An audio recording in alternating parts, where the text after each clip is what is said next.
Hey everybody, my name is Jameson. Welcome to my shop. I'm going to show you how I carved this carp.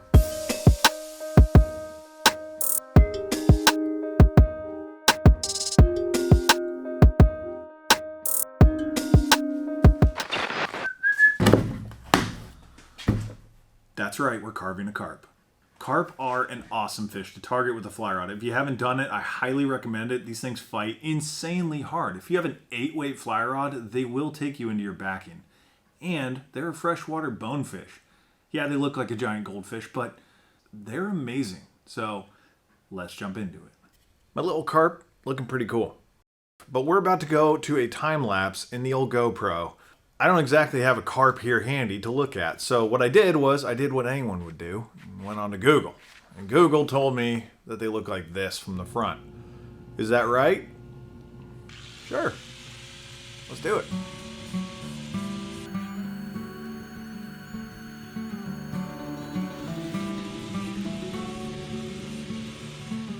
Alright, so the body came together really smooth. I think I got the proportions just right in the action and motion I'm looking for. Next, for that part, it'll be scales. Now we're going to go on to detailing the head. And I hear the mouth is kind of difficult, so I'm going to kind of work through that very slowly. And yeah, let's jump into it. I'm going to take you over to my GoPro, and you can kind of follow along as I do that very detailed part.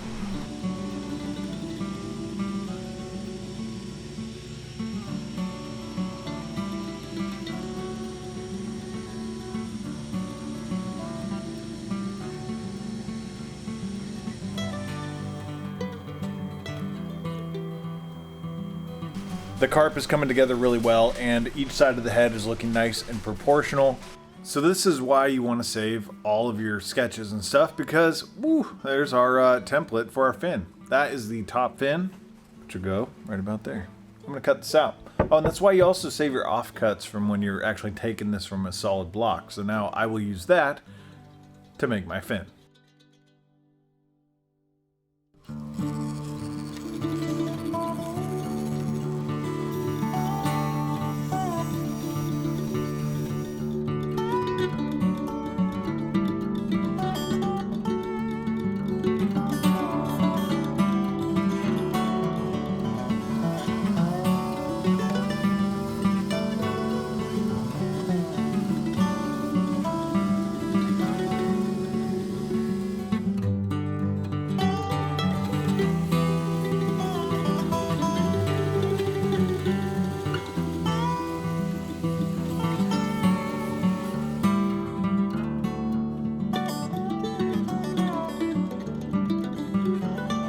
If you've watched any of my carving videos before, like the one up here, this may be the least amount of scales you've ever seen me apply. And that's cool, but I'm going to make this one a challenge too, because carp scales are much more defined than a little trout scale. So now I'm going to go in and individually carve out each one of these, because I'm a glutton for punishment. Yeah, high five.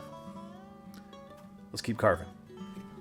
Everybody who wants to carve something probably should have one of these. It's a pattern maker's vice. One down, 800 to go.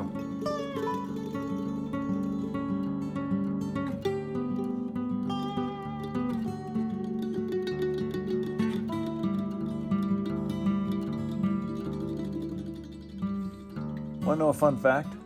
86% of viewers of this video and others on my channel, sadly, they aren't subscribers. That hurts. I really would love to see you back, and for my sake, for my fishy's sake, please hit that subscribe button. Let's get back to it. One scale at a time. The scales are looking really solid on this fish, and you can tell there's still some spaces where I don't have scales, and that's okay. I just basically got really tired of doing scales, so I can come back to that. That's all right. It's now time to progress on to the fins, adding details to the ones I created for this. And then I'll also make a tail, and then put it all together.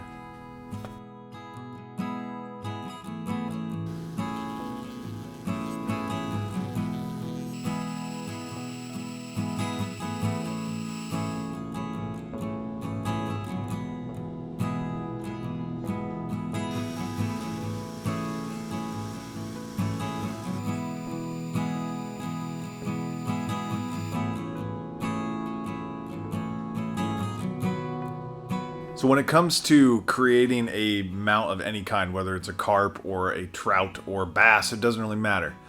Unless it's really specific vision that the person you're carving for or yourself has a thought in mind for, you want to do what's called the wedge principle. And I'm sure there's some scientific jargon that'll tell you it should be in this position down, like a 15-degree angle or 30-degree angle. But basically you want to create action through inaction. That's the thing. So I'm actually going to show you right now the wedge effect. I mean, a carp obviously feeds on the bottom. It's got that slurpy vacuum cleaner mouth. So it kind of already has that natural inclination to face downward. You want the position of the fish to, well, be in that spot. You also want the base to kind of help sell that move. So you can see the base here is kind of triangular shaped with rounded corners, but it's weight forward in the direction the fish is heading. So that's by design. So it gives me also more area to build out a cool, atmosphere for the fish to be eating the fly in. Make sense? Cool.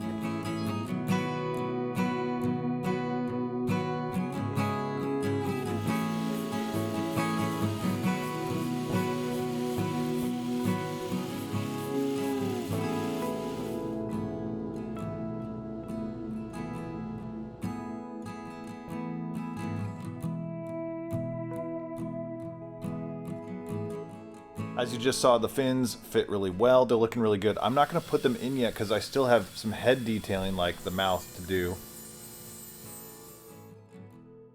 as well as defining the scale areas or the, around the gill plates and such. So I'm going to do that now, and then we'll hop into putting fins on, sealing it, painting, and basically everything else. So onward and upward.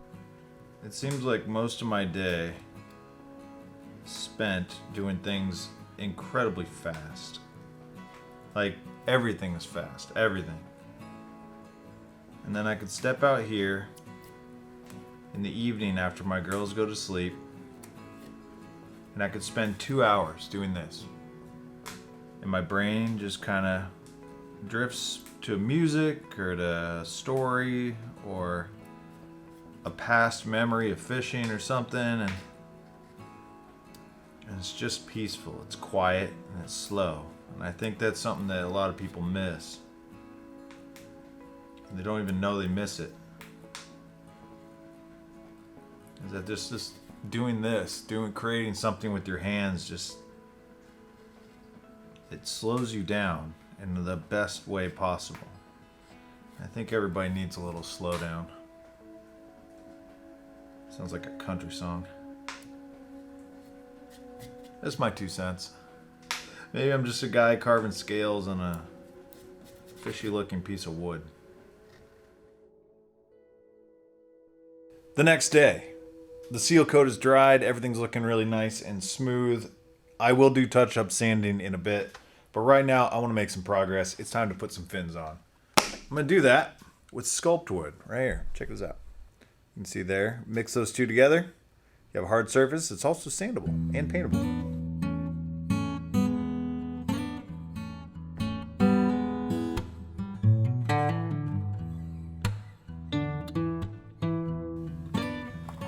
But the idea here is this stuff really reacts best when you push firm and slow. Very slow.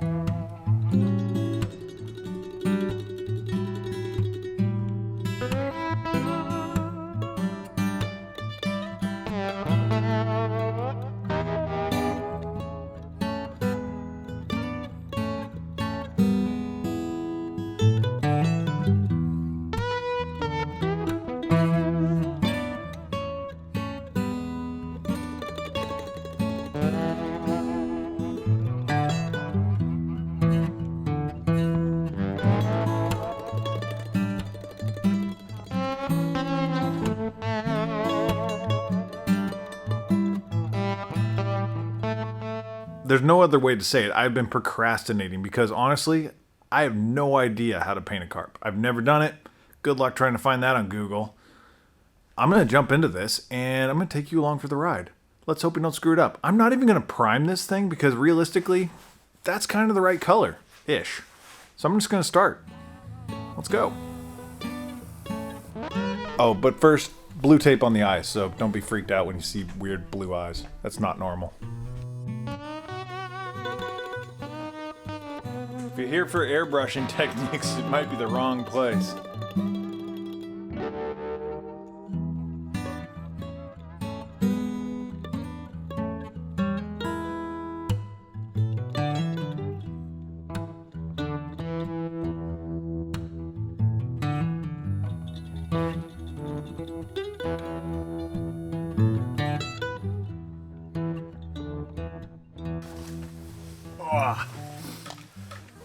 That livened it up a bit. So now things are looking awesome with the carp. I am going to attempt to kind of liven things up a little bit more because apparently there's some like cream orange colors down around the belly and the fins. And that's a weird color. I've never painted that on a fish other than, well, I guess that kind of counts. But I'm going to give it a shot. Got it. It's looking like a carp. I mean, we got a lot of green and some gold there. But as I've been informed by my wife, who has better vision than me, I'm missing tan. And this thing being a bottom slurping beast, well, lives in a muddy environment. So I'm going to go with some tan, kind of peppered in with that green you see there. And I will get on to some details. So, tan?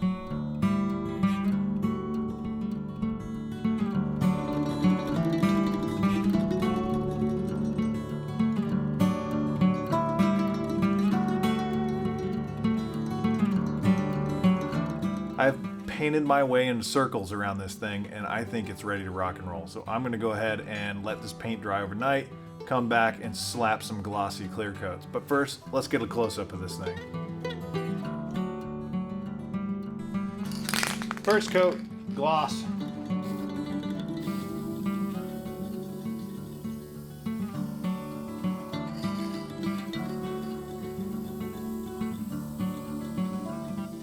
While the finish is setting up on the carp, I'm going to take a second to make a fake rock. I'm going to take this over to the bandsaw and rough out a rock shape. So I will see you right back here in a second.